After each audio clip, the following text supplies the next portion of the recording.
Irmãos queridos, a paz do Senhor. Hoje eu quero apresentar aqui as similitudes que Jesus mencionou e que Mateus registrou no 5º capítulo, a partir do versículo 13 até o 16, e que faz elo escriturístico com o que Marcos escreveu no seu 4º capítulo, dos versículos 21 ao 23, e em Lucas, capítulo 8, dos versículos 16 ao 18. Nós temos aqui dois elementos de equiparação.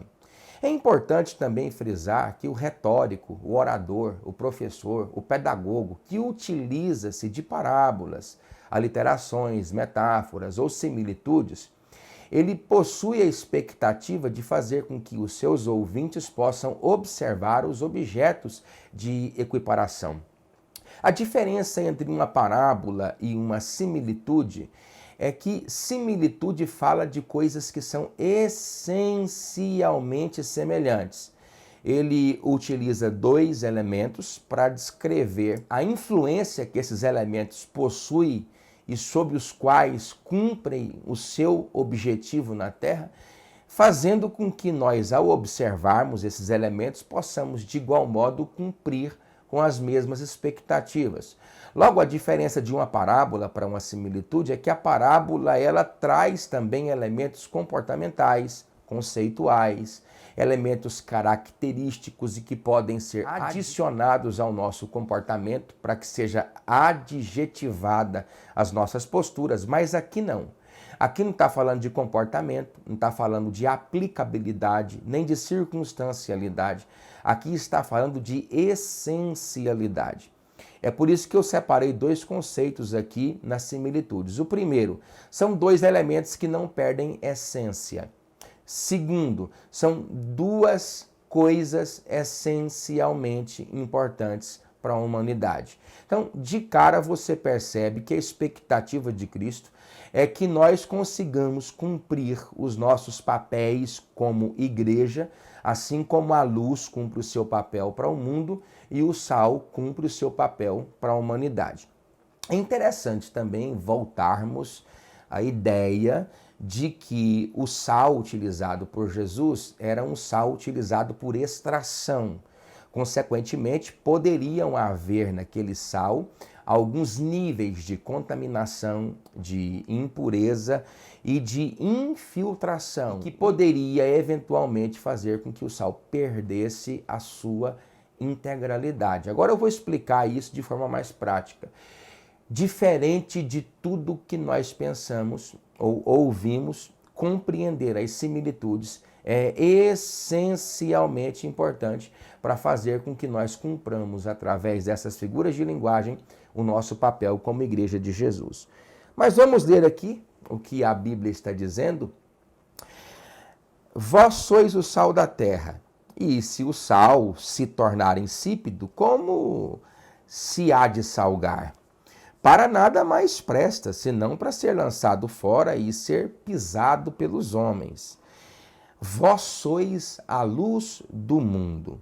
Não se pode esconder uma cidade edificada sobre um monte, nem se acende uma lamparina e coloca debaixo do alqueire, mas no velador e dá luz a todos os que estão na casa. Assim resplandeça a vossa luz diante dos homens, para que vejam as vossas obras e glorifiquem o Pai que estais nos céus. Bom, primeira coisa que eu tenho que observar aqui são os elementos de equiparação. São dois elementos. Há um terceiro elemento na similitude. O primeiro é o sal, o segundo, evidentemente, é a luz, e o terceiro, a lamparina, mas que cumpre o aspecto característico da segunda. Então, há dois elementos, sal e luz.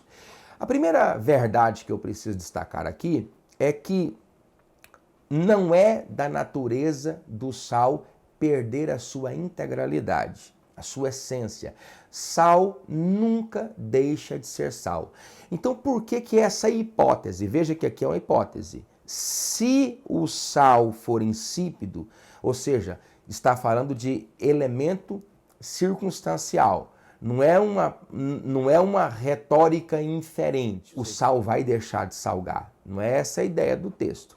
A ideia do texto é eventualidade. Se eventualmente o sal vier deixar de ser sal, ou seja, deixar de salgar, ele vai ser lançado fora e pisado. Inclusive, o sal que não prestava para ser sal, ele era utilizado de forma calcificada para fazer, inclusive, asfaltos pelo Império Romano, que utilizava desse tipo de material para poder construir as grandes pavimentações. Foi o Império Romano, por exemplo, que pavimentou todo o entorno do Mediterrâneo de sua época, desde 167 a.C.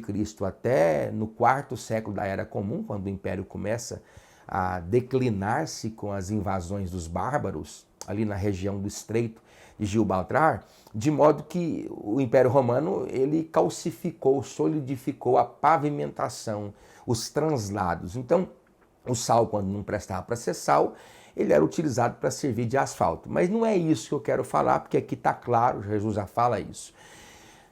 O que eu quero dizer é que o sal nunca perde o seu sabor. Então, por que isso aqui está sendo colocado? Porque haviam processos de adulteração, de contaminação e de infiltração. Por quê? Porque o processo de extração do sal nessa época era por escavação e não por evaporação. De modo que o sal poderia vir misturado, por exemplo, com gesso ou com outras misturas de plantas e que podia fazer com que, se não fosse usado imediatamente, ele perdesse a sua integralidade. Por quê? Porque os outros elementos que vinham com esse sal, que vinha sal com outros elementos, ele perdia naturalmente a sua essência por causa da mistura, da contaminação e da infiltração. O que inquestionavelmente não ocorre nos dias de hoje. Mas muito bem, por que Jesus trouxe essa similitude? Ele diz: Presley, você é sal, pelo menos por 3 objetivos. Primeiro, o poder de influência. Ele espera, é a expectativa do próprio Cristo, que a igreja seja capaz de influenciar e não de ser influenciada. Por exemplo, o sal, ele emite sabor, ele não recebe sabor. É um tipo de elemento que não capta sabor de nada, nada, absolutamente nada. Qualquer que seja o prato, qualquer que seja o cardápio, não é capaz de introduzir no sal o seu sabor. Mas o sal é capaz de transferir para qualquer tipo de cardápio o seu sabor. É a expectativa de Deus, que todos nós sejamos capazes de transmitir o nosso sabor. Então aqui está falando o quê? De sabor? Não só de sabor, mas de poder de influência. A igreja precisa ter poder de influência. Influenciar as pessoas que estão à nossa volta, inclusive com relação à evangelização, é semelhante à imagem pedagógica de um pai que quer disciplinar o seu filho, educar o seu filho. O filho, ele obedece o pai em 3 pontos. Ponto 1, exemplo. Ponto 2, exemplo. Ponto 3, exemplo. Uma grama de exemplo para o filho pesa muito mais do que 1 tonelada de palavras. De modo que o filho vai aprender com o pai muito mais no que ele vê do que propriamente no que ele escuta. Essa é a ideia de sal, a ideia de influenciar. Eu lembro de Francisco de Assis, ele diz: em todo tempo pregue o evangelho e, se necessário for, utilize palavras. Ele está dizendo que a pregação mais impactante não é aquela que sai da nossa boca, mas é aquela que a nossa vida imprime, as pessoas imprimem. Inclusive aqui no 16 fala disso. A segunda característica desse sal, qual é a segunda característica? Saborizar. É interessante que o alimento sem sal, ele deixa de ter o seu sabor. Já percebeu que o sal ele tem essa característica de realçar o sabor dos alimentos? É a expectação do próprio Deus com relação à sua igreja. A igreja é capaz de saborizar, trazer vida, trazer luz, trazer gratinação existencial, saborização existencial. Olha, muitas pessoas estão vivendo uma vida cabisbaixa, depressiva, horrivelmente aflitas, porque não receberam ainda, não captaram, não foram saborizadas no poder desse evangelho. O evangelho traz sabor. Pastor, a minha vida está sem graça. taca sal nela. Pastor, eu não sinto gosto nem para viver.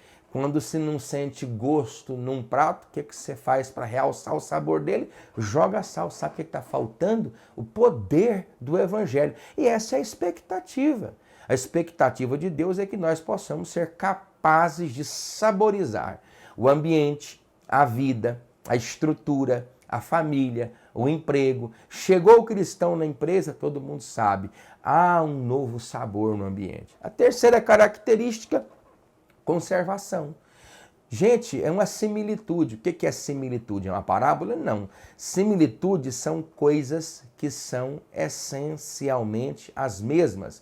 Então, a ideia de Jesus é fazer com que, assim como o sal cumpria estes papéis para a população que o estava escutando, eu preciso cumprir os mesmos diante da missão, do chamamento de Deus para a minha vida. Eu preciso ser igreja. Eu não posso estar na igreja. Eu preciso ser igreja.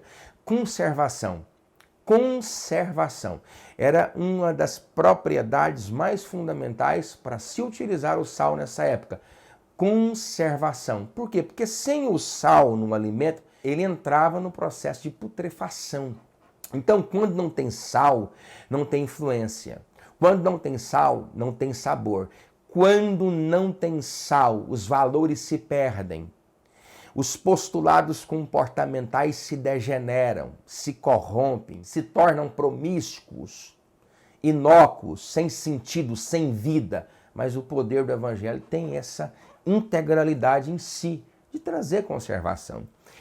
Uma outra similitude aqui, vós sois, está falando de essência, não é uma equiparação simplesmente com base numa parábola, uma parabolia, uma metáfora, não, vós sois. Então, a proposta de Jesus é que eu seja para as pessoas que estão à minha volta, como a luz o é para o mundo. Olha aqui, ó, vós sois a luz do mundo. Já pensou que o poder da luz, por exemplo, pode haver densas trevas, profundas trevas. Lembra de Gênesis no hebraico? Tohu vahovu, fala de inexistência, de escuridão, de crepúsculo absurdo, abismal. Pode ser as trevas que forem. Se você acender uma lamparina, você é capaz de dissipar ali do lado as trevas que te envolvem. Isso é o poder. Fala de poder, de autoridade, de poder de mudar o quadro. O quadro é negro, há uma negritude, há uma tenebrosidade, há um entenebrecimento. Acendeu a luz, isso tudo vai embora. Isso é uma proposta de similitude. Vós sois a luz do mundo. Não se pode esconder uma cidade edificada sobre um monte. E aqui é interessante que, caracteristicamente, Jesus utiliza-se desse tipo de terminologia topográfica a julgar o fato de que a estrutura do Jordão, o Vale do Jordão, ali 253 quilômetros, é a estrutura topográfica mais atenuante do sistema terrestre. Começa ali a 1.100 metros de altura e termina a 400 metros abaixo do nível do mar, de Golã até o Mar Morto. Mas a cidade de Jerusalém, a 712, 800 metros acima do nível do mar Mediterrâneo. O que é a ideia de Jesus? Tem como esconder, né? Tem como esconder a cidade de Jerusalém? Porque para Jerusalém se sobe, para o Egito se desce. Para Jerusalém se sobe. Tem como esconder uma cidade edificada sobre um alto monte? Não, não tem, pastor. Precisa dizer mais o quê? Não existe agente secreto no reino de Deus. Tu é crente? Tu serve a Deus? Então teu patrão tem que saber. Ele não sabe porque você fala, porque não é a fala que autoriza a pregação, mas é a vida que você vive diante daqueles que são trevas. Você é crente e está na universidade e ninguém sabe? Não, pastor, ninguém sabe. Então há algo errado na sua espiritualidade. É preciso ressignificar, reconduzir a sua vida nessa estrutura aqui, para que as pessoas possam identificar através da sua vida, do modus operandi, da forma como você comporta, a maneira correta de viver. Assim resplandeça a vossa luz. Ele usa outra figura de linguagem, que é da lamparina debaixo da cama. É o mesmo conceito da cidade. Acende a lamparina com o objetivo de dissipar as trevas e esconde debaixo de uma cama. Está falando de transparência. A vida cristã, ela é transparente. As pessoas sabem, né? Eu me lembro quando Agostinho, ele volta a Tegaste, que a cidade onde ele nasceu, e ele viveu uma vida profundamente pecaminosa. E ao andar nas ruas, uma das meretrizes que com ele deitara, dizia Agostinho, Agostinho, Agostinho, Agostinho, gritando, Agostinho, Agostinho, Agostinho, Agostinho, Agostinho, sou eu, você não me reconheceu não. Ele olha para trás e disse, eu sei quem tu és, mas eu não sou o mesmo. O que ele está dizendo? Que as práticas do seu comportamento foram adulteradas, foram transformadas. Houve uma metamorfose no seu caráter por causa do poder do Evangelho. Mas vamos para frente, para não ficar comprido, né, o vídeo. Assim, olha aí, aqui entra a figura de equiparação. Assim como o sal é para as pessoas, assim como a luz é para o mundo. Resplandeça a vossa luz. Viu que a luz aqui já é uma terminologia gramatical aplicada àqueles que recepcionam. E é improvável que você receba o poder desse evangelho e não cumpra com esse papel. Se você não tem cumprido com esse papel ao receber o impacto desse evangelho, tenha certeza, vou tirar aqui a lupa, não foi o evangelho que você recebeu. Foi outra coisa. Autoajuda, qualquer outra coisa. Evangelho não. Porque o evangelho traduz-se nisso. Assim resplandeça a vossa luz. A luz é você? Não. A luz é Deus. A luz é Cristo. Manifesta através dessa lâmpada, que é a palavra, que estão impetradas, enraizadas, aqui, ó, dentro da sua alma. Assim resplandeça a vossa luz diante dos homens. Está falando de quê? De falácia ou de testemunho? De testemunho. Porque a luz é um fator que emana, ou seja, é alguém cujo a sua reputação precede. Está entendendo ou está difícil? Para que vejam as vossas boas obras. Aqui dá até um argumento bom com os nomistas, né? E os antinomistas, mas deixa para lá, esse assunto é outro assunto. Esse é Tiago e Paulo. E glorifique o vosso Pai que está nos céus. É interessante que as pessoas que são incrédulas glorificam a Deus por causa da grandeza de Deus? Não. Por causa da grandeza do nosso comportamento. Por exemplo, a pessoa me conhecia lá fora, agora me vê aqui dentro. Aí ela olha para mim e fala assim, há uma mudança sistematizada de vida. Há uma mudança peremptória. É impossível olhar para o Presley e não identificar a mudança. Que coisa maravilhosa. Só Deus faz. Olha aí, Deus sendo glorificado quando as pessoas veem as transformações exibidas nas vestes, no comportamento, na fala, na postura, no caráter daquele que se diz conhecer a Deus. Então, as pessoas glorificam a Deus quando olham para a sua vida. Se você for sal, se você for luz, as pessoas glorificarão a Deus. Não por causa do evangelho que você prega, mas por causa do evangelho que você vive. Queridos, que Deus possa abençoar todos nós. Aqui é só uma palhinha, só para a gente ler um pouquinho, ler mais um pouquinho das Escrituras e aprender juntos. Eu quero abençoar a sua vida, em nome de Jesus. Que Deus abençoe você.